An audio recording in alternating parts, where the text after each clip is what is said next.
The Sky This Month with your host, Dave McDonald. Welcome to The Sky This Month. I'm your host, Dave McDonald, and boy, do we have an exciting month of August 2024. I'm wearing a patriotic shirt that I typically wear Memorial Day, Veterans Day, like that. But you know, I just love our country, and this summer has had some interesting events, and I just wanted to express my patriotism and my love for the United States of America. So I'm wearing this shirt during our August show. A star is about to explode. Can you believe it? And this is a once-in-a-lifetime event that you will have the opportunity to see, we believe, this August, perhaps September, but not too far away. It is coming.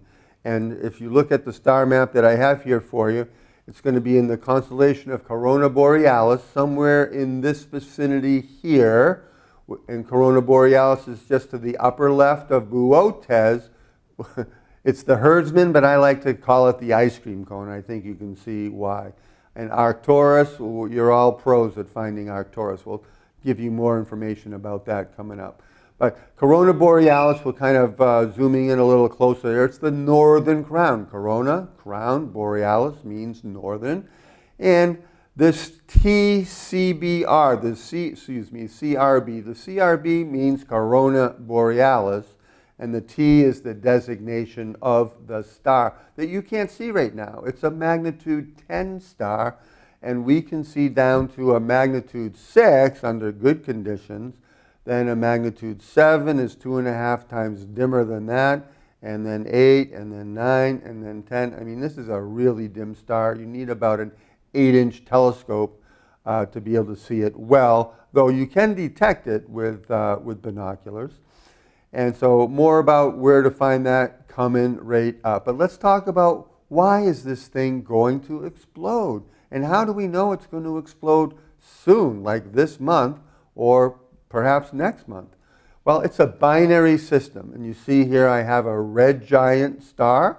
And then I got this little dot down here. That little white dot is a white dwarf. It's a star that's already died.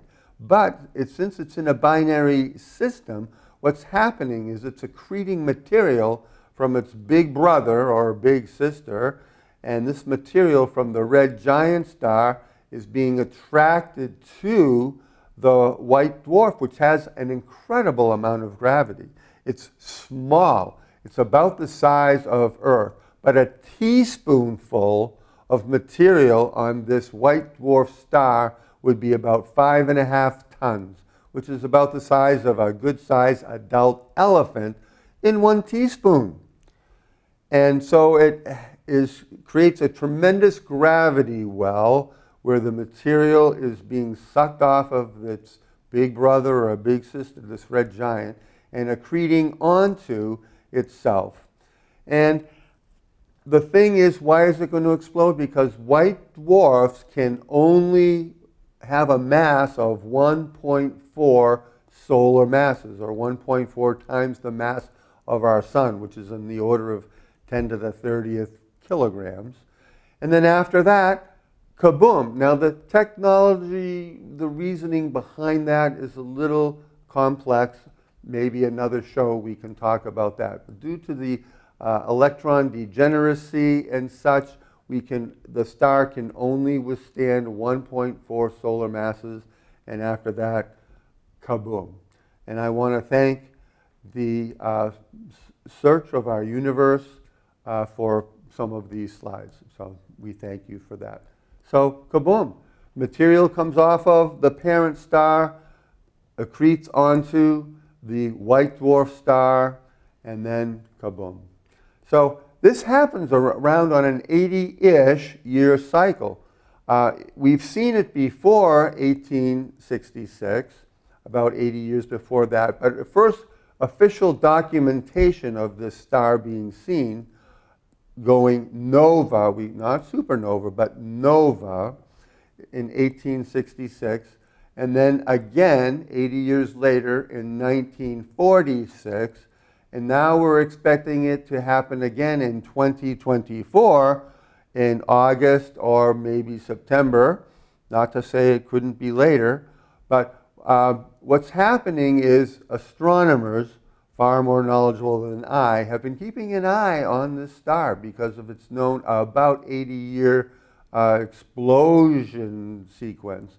And so it's behaving about the same as it did with the instrumentation and graphing they had back in 1946. It's behaving about the same now as it did shortly before it explodes.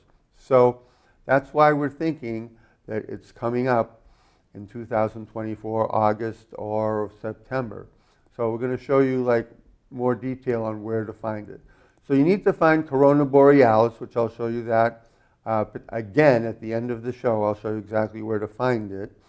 And you can see there's the alpha star, and this is gamma, and this is delta. And then the star in question, the T Corona Borealis star, the T star is right here. And right now it's a magnitude 10, but it's going to brighten to be about as bright as the alpha star, around a magnitude 2 or so. And that's going to be an amazing, amazing sight. Next on the big hit parade is the Perseid meteor shower. Early morning, August 11, 12, 13, and by early morning I mean like 4 o'clock in the morning, maybe an hour, hour and a half before the sun is up. It is going to be the best time to see it. The good news is the moon is going to be out of the way. We have a first quarter moon which will be setting around midnight.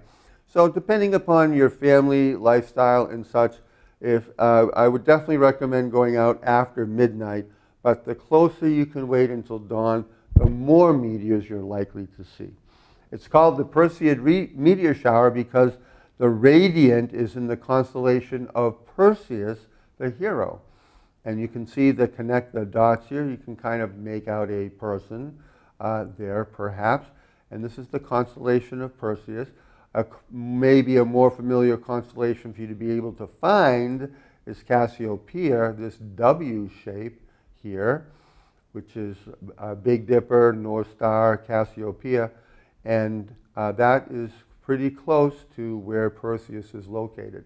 And Perseus is going to be rising after midnight, and you want to give Perseus some time to get above the horizon. The higher Perseus is above the horizon, the more meteors you're going to see, because you'll see the ones that are also heading down towards the horizon. But whatever time you can look at to find the Perseids is highly recommended. But the early morning, the better. August 11, 12, 13. The sweet spot is the 12th, but maybe cloudy, so maybe the 11th, maybe the 12th are fine.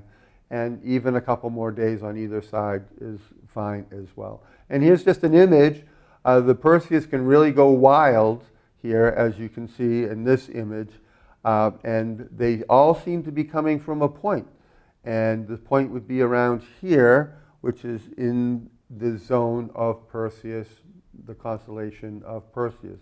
And that's how you can tell it's a Perseid. If you run the meteors all backwards, where do they all seem to be coming from? And if they seem to be coming from that point around Perseus, then you have a pretty sure bet that that is a Perseid. And recommend, don't go out in your driveway to stand and cock your neck back and to be looking up, but get yourself a comfortable lawn chair. It can be chilly, late night, early morning, sleeping bag, get some coffee, some donuts and such, and relax and enjoy looking up, and you should see a good number of meteors. This is a very favorable year for the Perseid meteor shower, and we don't want you to miss it. Now, there are some things that we just talked about that happen very rarely. This star that's about to explode in Corona Borealis once every 80 years, very rare. The Perseid meteor shower once a year. But some things are available for you to see and to enjoy every summer. And so I've invited to join me Adam Krasnecki, who's no stranger with us here on the show. So Adam, welcome once again Glad to be back. to our show. And so you say glad to be back. And where are you back from?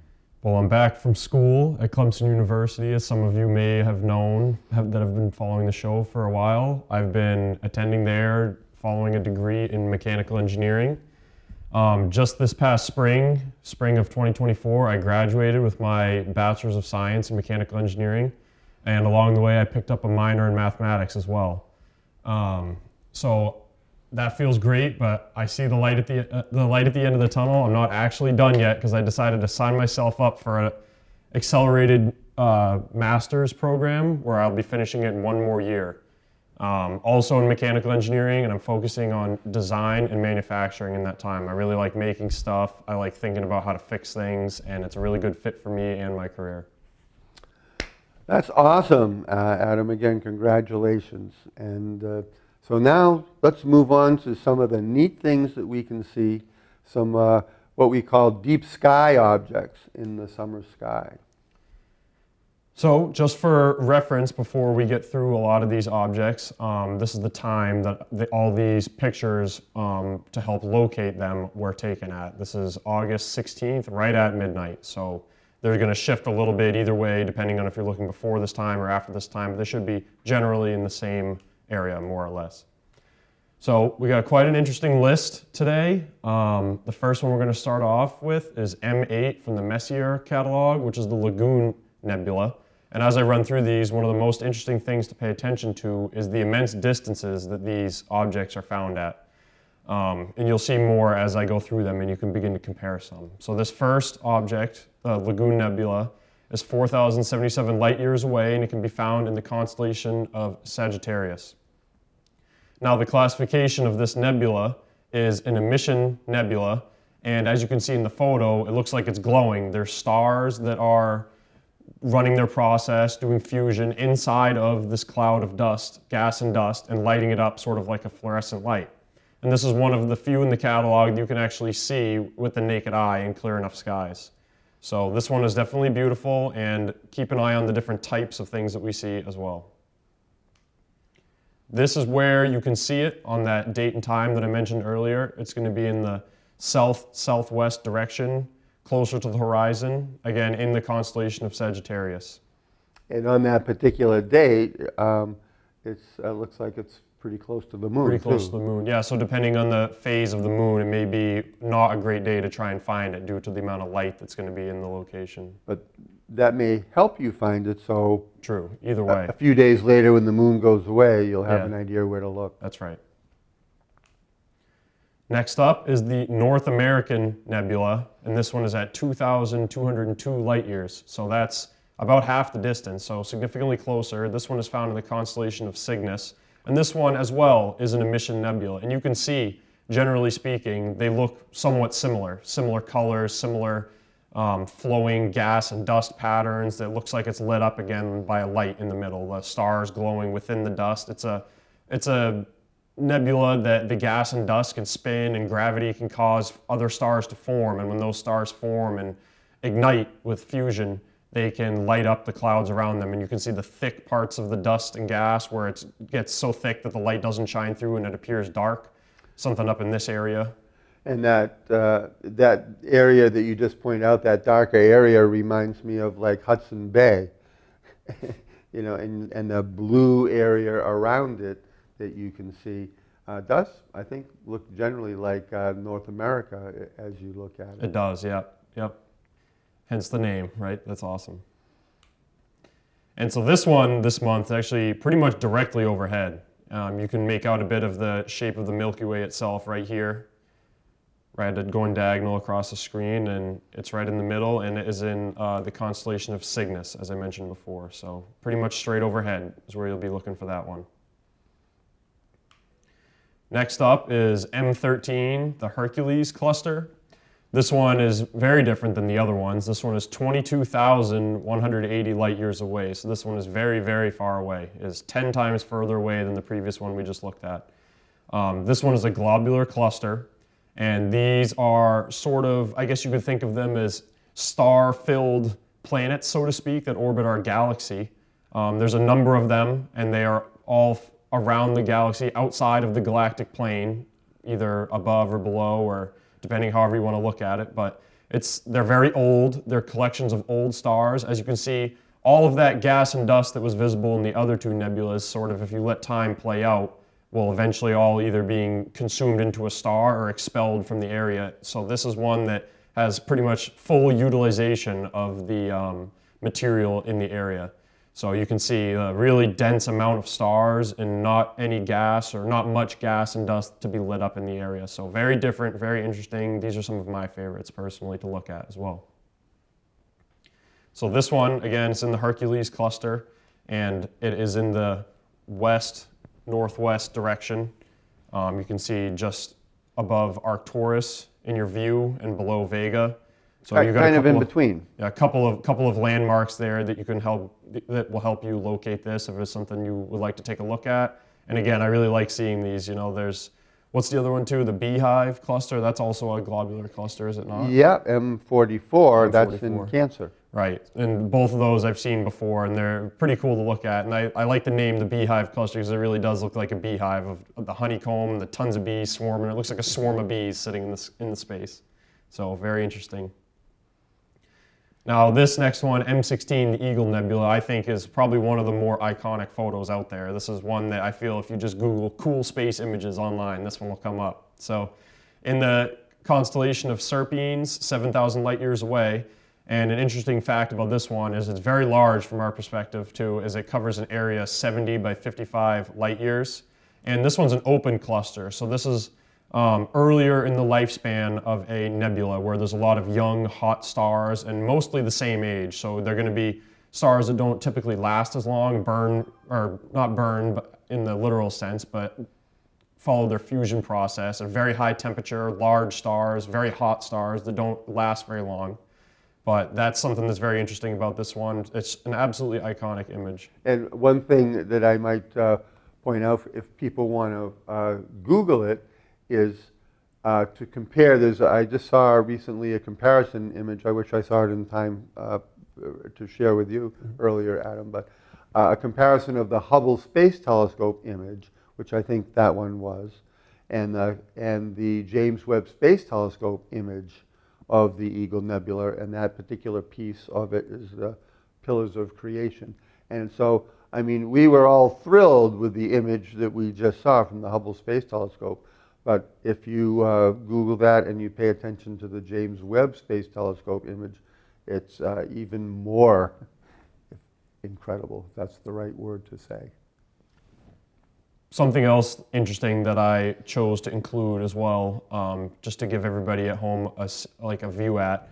Any amateur astronomers out there that want to go and try and find something like this, don't get your hopes up too high to see something like the image that I have on the screen right now. I included something that would be more like what you would expect to see yourself. So here's the picture that you would see through some processing and overlaying, stacking multiple images to really get a great contrast. And then this next photo is a bit more like what you'd expect to see through a telescope. And I think we can agree that through an amateur telescope, that's still a pretty good picture of it. You know, you can definitely see the colors, and unmodified image like that, that's more of what you'd expect to see. So don't go expecting to see the full detail Pillars of Creation with all the different colors. You know, see something like this, you know you've got it. And to get a photo like the one I show on the previous slide definitely takes a number of photos and stacking them on each other and applying certain filters. And something like the Hubble Space Telescope. And something like the Hubble Space Telescope as well. Yeah. This one, you can see, it is in the constellation of Serpens, as I mentioned, and it is at that same time, again, near the moon, sort of in the southwest direction. You can see Vega, Arcturus, Saturn as well. So a couple of landmarks in that area if you are to hunt it down. So another interesting one to take a look at. Another one of my favorites between that globular cluster, and then I think as far as nebula go, this one's at the top of my list. The Pillars of Creation, just spectacular. So now we have some end of star life nebulas coming up. So this is the Veil Nebula, which is 4,470 light years away in the constellation of Cygnus, and this is a supernova remnant. So this is what the ultimate outcome of some of those younger, hotter, larger stars would be. something with a pretty high solar mass, much larger than our sun. So they, at the end of their life, end up exploding and leave behind a black hole. And something like what you see here is all of the layers of the star that were blown away in that explosion. So pretty breathtaking. And this one is another that's more or less overhead in the constellation of Cygnus. And you can see Vega, Saturn, the Moon, sort of more or less directly overhead at that time that I specified earlier. The Ring Nebula. So this is another end-of-life nebula from a star. This one is 2,383 light years away in the constellation of Lyra. And I included down the bottom here, as Dave McDonald mentioned earlier, there are 3 different scenarios for end of life. There's white dwarfs, neutron stars, and black holes. And depending on the source, the numbers may vary, but the smaller stars end up as white dwarfs, medium-sized stars end up as neutron star, and the largest stars end up as a black hole. And the end of our star, our sun, will be a white dwarf. And so those numbers are numbers of the initial mass of the star compared That's to right. our sun.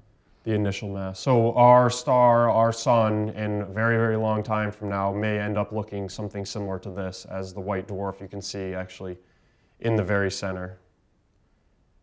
And then the cloud of gas and dust that was expelled away from it, the outer layers of the star that have been pushed away afterwards surrounding it. So this one is in the constellation of Lyra, and it's very nearby Vega in the sky this month. Now we have Rho Ophiuchi, which is near M4. It is 358 light years away, so it's actually a lot closer than the other ones that we have mentioned in this show. And this one's called a dark nebula, and you can see in the photo that it actually obscures a lot of light, and that's sort of a giveaway to be able to pick that out, as the name may imply. These dark areas, sort of as I mentioned earlier, is where the gas and dust is so thick that it blocks any of the light from the stars within the nebula. So that obscuring of the light is where they get the name the dark nebula, which is very interesting. And this one as well is near Scorpius and Ophiuchus. It's near M4. So I included an image of Messier catalog number 4. So at that time I specified it's right on the horizon. So make sure to get to a spot with a nice low horizon, not a lot of trees, a good view in the southwest direction if you wish to try and find that one. And these were at August 16th? Yes, these were all these location images were taken August 16th, right at midnight. So I tried to pick the middle of the month of August for us.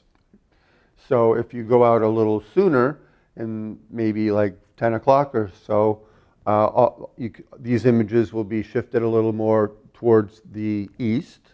And if you happen to be a late night person and you're going out something like 2 o'clock in the morning, a couple hours after midnight, then they'll be shifted a little more over towards the west. So great stuff to see. And these are all things that Adam chose that are findable in binoculars, a small telescope, and a couple of them with the unaided eye, you can detect them. So feel free to rewind your DVR there and double check where these things are, and happy hunting, because the sky is full of stuff, and this is just scratching the surface of what there is to enjoy. So Adam, thank you again for being with us and sharing these great images and these great celestial delights. It's a pleasure as always. Hopefully I'll be back soon.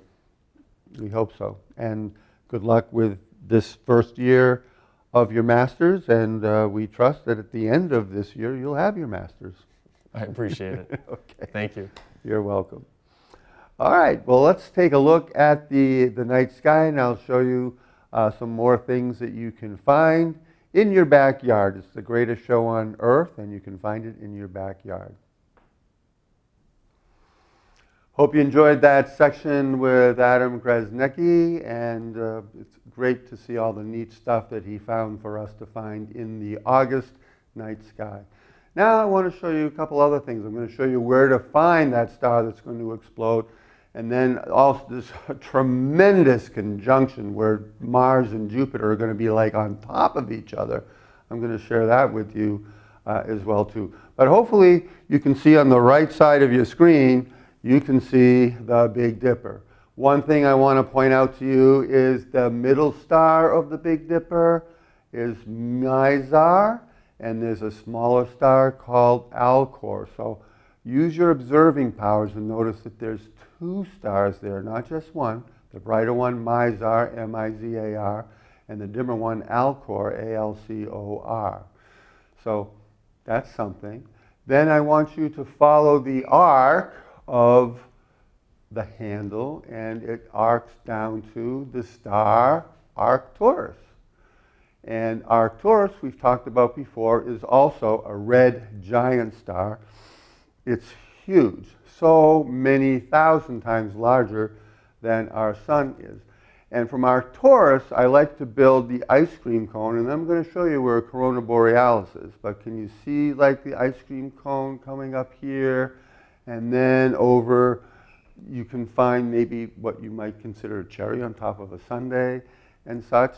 So can you kind of see that ice cream cone? Well, let me add some lines, and they may help you out.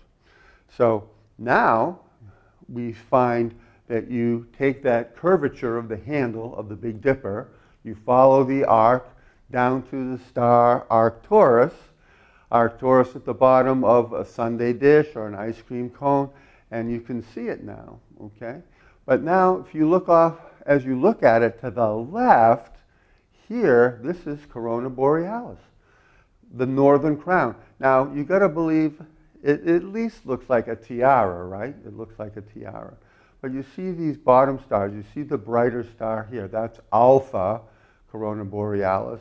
And then I showed you that as you come off, you make a line off to the left, is where you're going to see that new star appear. And that's what nova means. Nova is new. It's a new star that's going to appear that should brighten to be as bright as this alpha star in Corona Borealis. So that's the place where that's going to happen.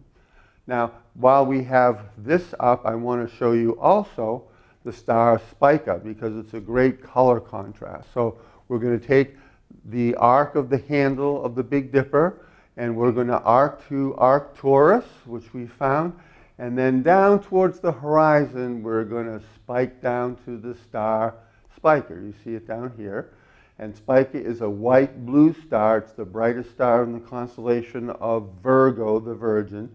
And at this time, which is 9 o'clock, this is 9 o'clock on August 14th. And that is very close to the horizon, but a little earlier, it'll be a little higher. But these are, you're kind of in your last days of being able to find Spica easily. And Spica is in the constellation of Virgo, the Virgin, as I mentioned to you. Hopefully, you'll be able to find it. Build your ice cream cone or your sundae, if you prefer to call it that way. And then again, off to the left, you see this U shape. It's kind of like a tiara. It's Corona Borealis.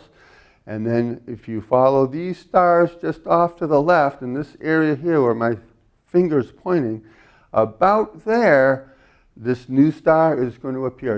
I'm sure it'll be in the news, so you won't miss it. You've probably got a few days to see it, possibly longer, but that's the star that's going to explode that you're going to be able to see. And it's a once-in-a-lifetime opportunity to actually see a star explode. Now, next, I want to show you about the great conjunction we have of Mars and Jupiter in the morning sky. And this is the morning of August 14th. We're kind of hanging around the middle of the month. And August 14th, this is about 4 o'clock in the morning. We're an hour and a half before the sun is up. And if you even look and see the words that are located here, they're like on top of each other, because Mars and Jupiter are going to be so close, so on top of each other. Get your cameras. Don't miss that opportunity. Cell phone, telescope, binoculars. Get it all out and enjoy the view early morning August 14th, and then on the 15th it'll be just about as close, but Mars is going to be starting to move over here towards the left side of Jupiter, but still fantastic shot that you're going to be able to have.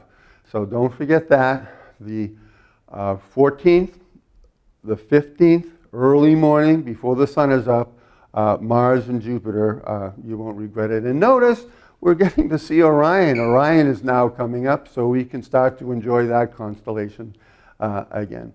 And then next slide, we'll conclude with this photo of the Perseid meteor shower.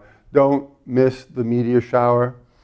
The early morning, while it's dark, before the sun is up, August 12th, August 11th, August 13th, and enjoy that. So lots to see. Get out and enjoy the sky this month. And I'm your host for The Sky This Month, Dave McDonald.